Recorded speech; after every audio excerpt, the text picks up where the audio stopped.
Greetings all, my name is Benjamin Ridgeway. I come from the RMIT people of Port Stephens, which is the coastal region of New South Wales.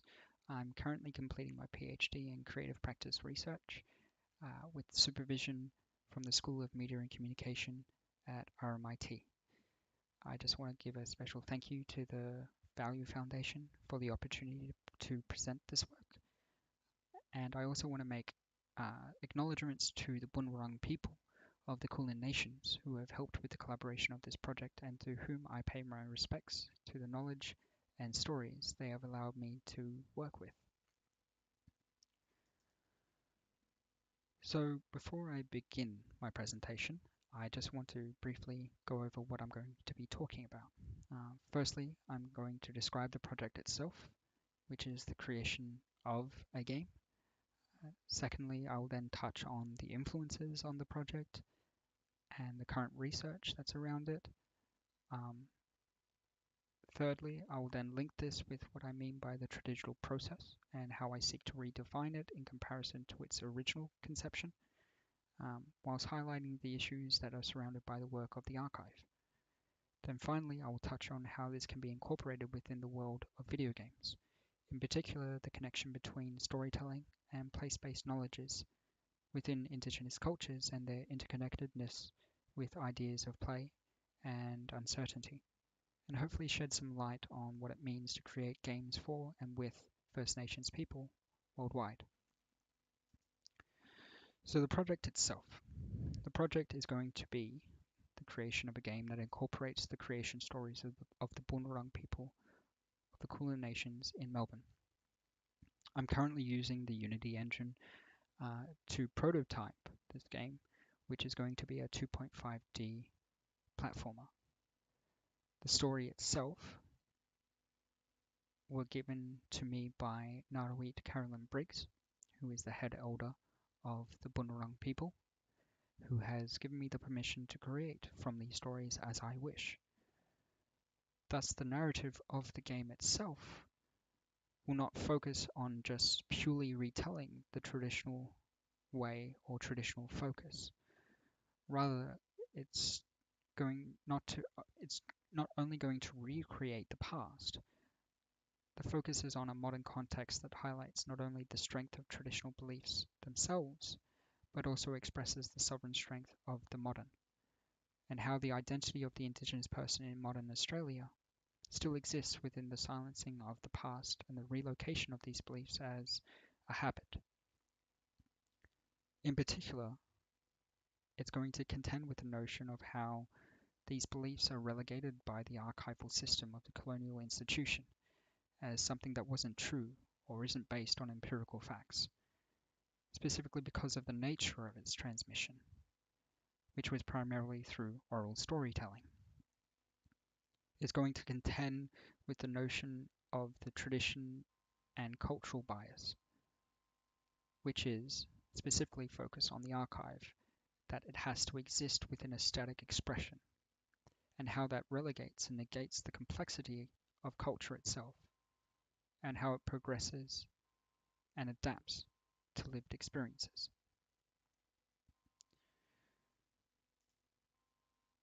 So the influences of this game come twofold.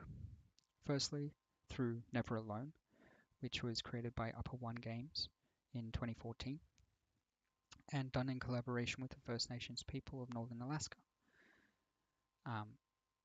It told the story of one young girl named Nuna, who is on a journey to discover the source of a blizzard that had ravaged her village and restore the balance to nature itself.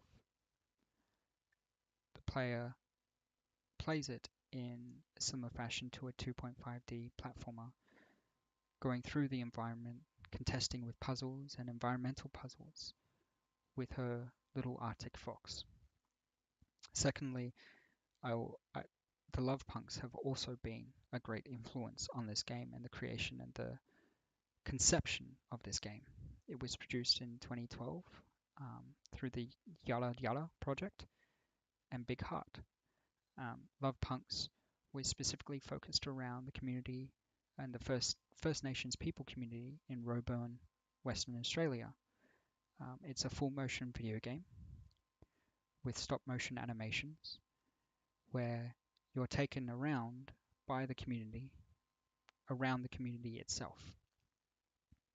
You build your score by walking through and around and triggering wild events, touching coins, and attacking zombies.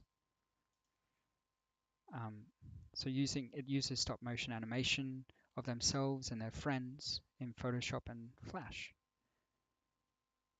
This stems from the project, as I mentioned, the Yajala Yala project, which is a long-term intergenerational cultural arts project that, as they say, seeks to highlight cultural heritage as living, continually evolving, and in the here and now. What both of these games highlight to me and why they influenced me was twofold. Again, in essence, it showed me the way in which games could be more than just based around competition and fighting. Rather, it showed me the way in which games can be used to artistically create and reinvent cultures. In doing so, I'm adapting a tradigital approach to the creation of Indigenous media and Indigenous video games, which is also highlighted through the games Never Alone and Love Punks. The phrase Tradigital was first coined by the digital media artist Judith Moncrief in the late 1990s. The phrase itself was used to define the methods and processes of combining traditional art practices with the increasing development of digital tools. These processes incorporated everything from ink and acrylic painting to traditional weaving processes, and then combining them with methods such as digital transfers or laser engravings. For example, the artist Karen Schmink, who was also part of the artist collective with Moncrief, developed a unique style of combining photography, inkjet painting, printing, and sketching. In describing her artwork and the approach itself, Schmink stated that she always worked digitally to compose my final images from the source material. I usually combine various traditional and digital techniques to produce the work. Before I consider any artwork finished, it has to have what I call magic, a rather undefined quality that would be the equivalent of a person having a soul. The tradigital process wasn't just about combining traditional methods and digital methods, but also a cultural understanding of both of them combined. She concluded her interview by expressing how these processes can be empowering, allowing for the pre-visualization and non-destructive editing. This allowed the artist to not only see the final product before it's printed, but also granted the artist the power to edit the artwork without having to destroy the work in the process. But fundamentally, there's also issues when it comes to the traditional approach. The games that I previously mentioned show us the ways in which the traditional can be incorporated with the digital in a more diverse and culturally enriching way. In particular, Never Alone and the Love Punks highlighted the way in which games can be used to show the cultural diversity of the modern approach made by First Nations people to develop their own methods and approaches to the transmission of knowledges. Yet there can also be ways that this approach can encroach on the similar pattern of colonial archiving that has created these stagnated views of Indigenous people. I highlight Brett Levy's work, Virtual Songlines, which was produced in 2017 and earlier. But whilst Brett Levy's work above did not intentionally seek to produce such an approach, the game's goal specifically highlighted this concern with the incorporation of Indigenous knowledges within digital media. Specifically, the game centers around the recreation of past lands of the Indigenous people, and in doing so, does accurately produce the way in which Indigenous people of Australia lived on the land prior to colonisation. However, this approach still stigmatizes the image of the Indigenous identity, one that creates a mythical and traditional bias. The incorporation of digital technology isn't just the only way in which Indigenous cultures can present their histories. Rather, it's a conscious effort that is needed to be made when crafting these stories, so as not to fall into the trap of reinforcing the pre-existing colonial mindset. So with the definition of the Tradigital explained, my project seeks to build upon this term and express ways in which the term can be redefined in relation to Indigenous knowledges, specifically through the use of storytelling as research and the importance of place. I seek to show that the traditional is not only held within the aesthetic of the material production, rather we can repurpose the traditional to show the ways in which Indigenous artists, both in reference to Never Alone and Love Punks, reject the notion that the traditional is specifically focused around the stagnant past, and rather positioned towards the way in which Indigenous knowledges can help shed light not only on forgotten histories, but of the vibrancy of the culture that still exists and posits itself within the modern. In contrast to Brett Levy's work, the Skins Collective, or the Skins 1.0, which is in its 5th or 6th iteration right now, also shows us the way in which digital technologies can be used to create not only cultural insights to the First Nations traditions and beliefs, but also the way in which imagined futures can be created and fostered within younger generations. The project itself, or at least Skins 1.0, was specifically focused around the incorporation of the traditional stories of the Mohawk youth to create a game that exemplified the culture within a virtual space. They focused on the use of modding, which is a process of combining both existing game engines and code and remapping and shaping the environment of the game to create fully functional and personalized games. The project itself encouraged the youth to see the way in which they could augment and actualize the virtual world to let their voices be heard. What this project showed was the way in which digital worlds could be decolonized and reshaped, similar to invention or innovation, and thus transform and revitalize existing traditional knowledges through digital mediums. Once again, this is heavily important in the production of my own project, specifically that the use of digital technologies shouldn't seek to just be added on to theories or approaches. However, that we have our own way of working, our own methods and knowledges through place and storytelling. In the creation of the game itself, similar to Lewis's project, the Boonwurrung are just as strong, if not prevalent within the wider community of Melbourne. Thusly, there is no need to graft on our knowledge on existing stagnant frameworks.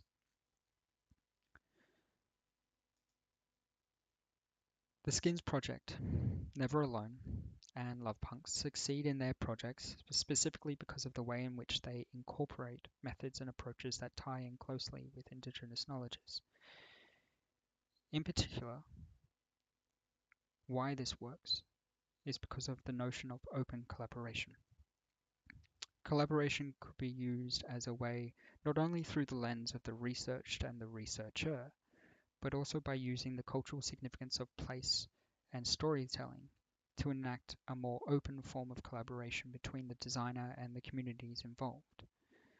As Johnson and Larson highlight, for Indigenous communities, knowledge without context, that is, universal or abstract knowledge, is typically seen as lifeless, limited, probably impossible, and possibly dangerous, all precisely because it has been divorced from its proper locale of origin.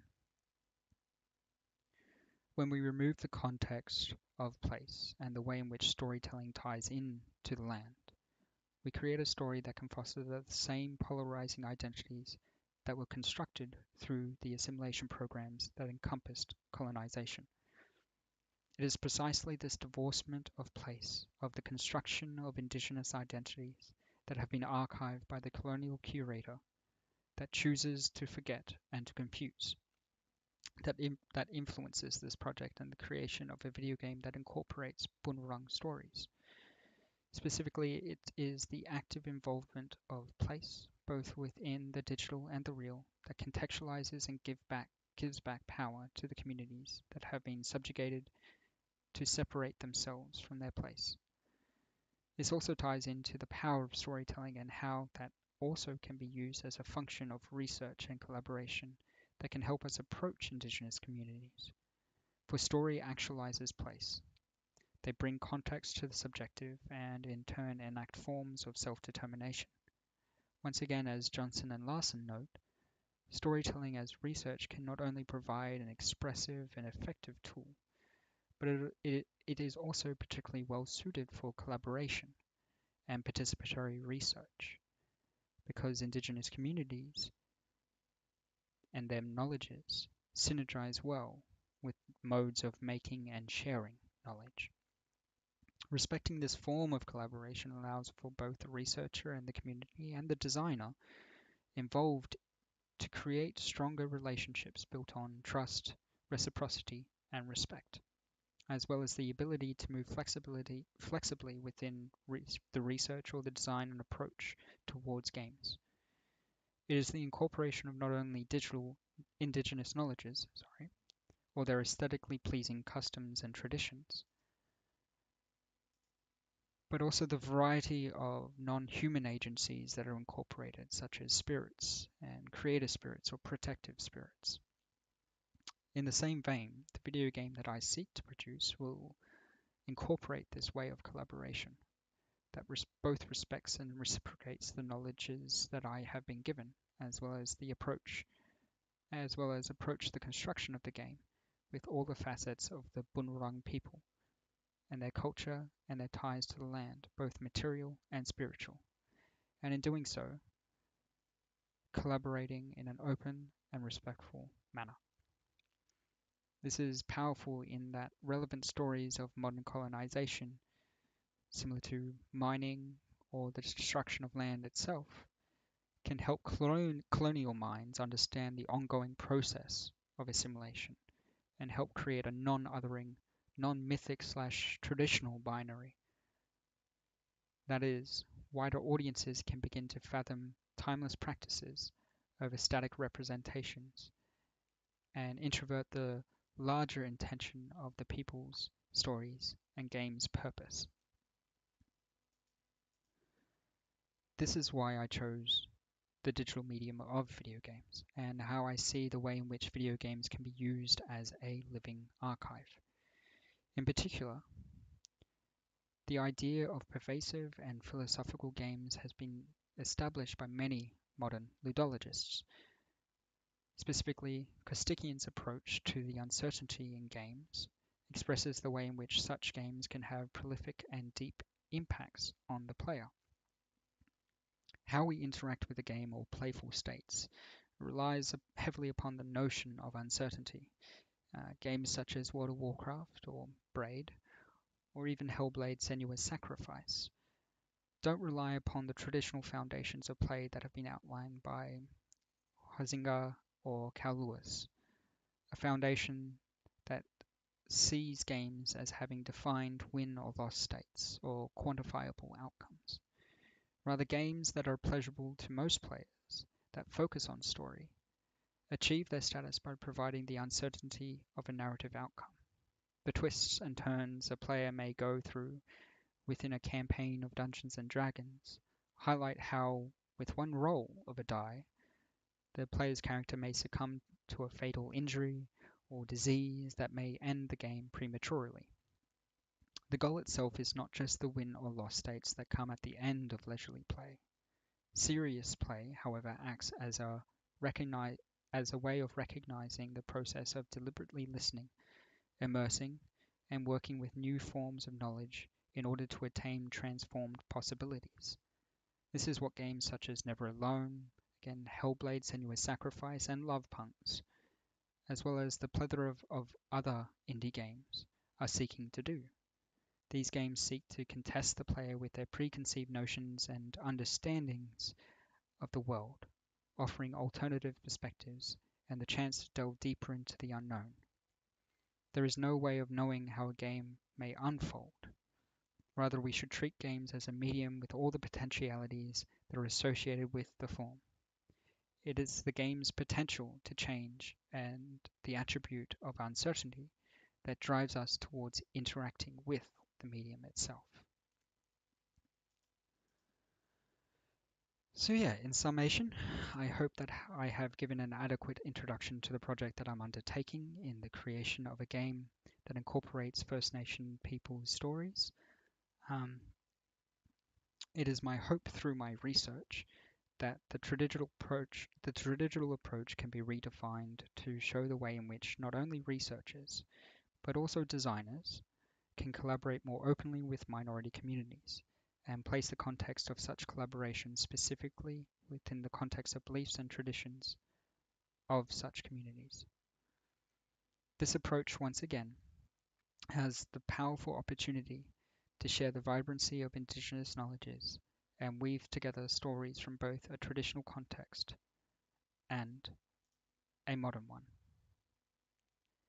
Thank you.